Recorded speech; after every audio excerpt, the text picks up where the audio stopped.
Meantime, if you got a cup of coffee in front of you, this is news for you. Good news for coffee drinkers everywhere. Bean prices have fallen to their lowest in nearly 2.5 years.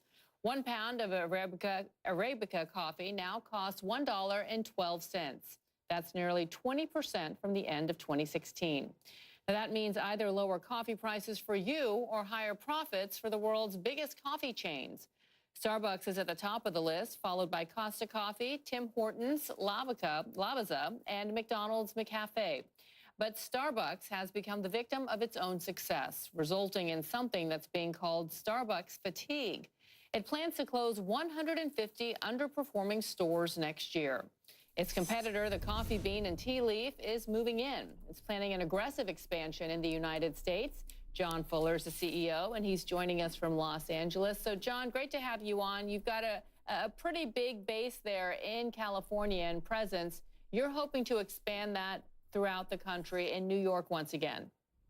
Yes, we are, and thanks for having me on. We just a couple weeks ago announced a 100-store development agreement with a new franchise partner in New York, which will be over the next 10 years. And yeah, that's our goal, is to expand throughout the United States and have a greater presence.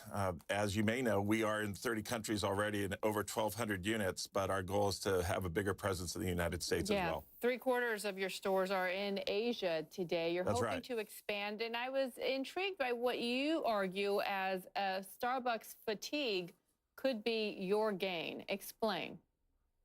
Yeah, I mean, look, Starbucks has done an incredible job, but, they're almost literally on every corner. And as a company gets that big, they're sometimes more difficult to deal with. So one of the feedback we get a lot of times from developers and landlords is that we're a lot easier to work with, and that they enjoy the relationships that we can develop with the developers, the landlords. And as opportunities come up, we're starting to get the calls a lot quicker and more often than we did before. And of course, this is an industry where brand loyalty is key. Yep. What are you doing to try to get customers in the door for at least the first time? Well, we've got a great story, and I think getting our story out there about, again, I like your article about, or the news thing about the prices coming down, because that obviously benefits all of us. But we do get the top 1% of the beans around the world. We have great relationships with the farmers. And so it's really the quality of our product.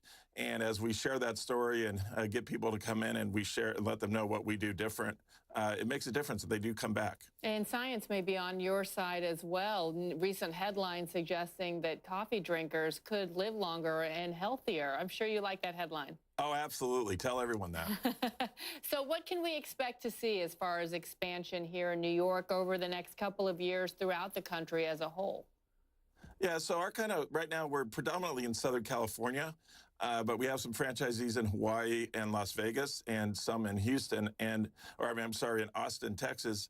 And as we kind of want to go along the 10 corridor and the 95 and really start there. And so we've had a lot of inbound interest in like cities like Atlanta, Florida, Georgia, up and down the East Coast. And those are the relationships we're pursuing right now. Well, best of luck to you. I never turn down a cup of coffee. So thank you so much for coming on.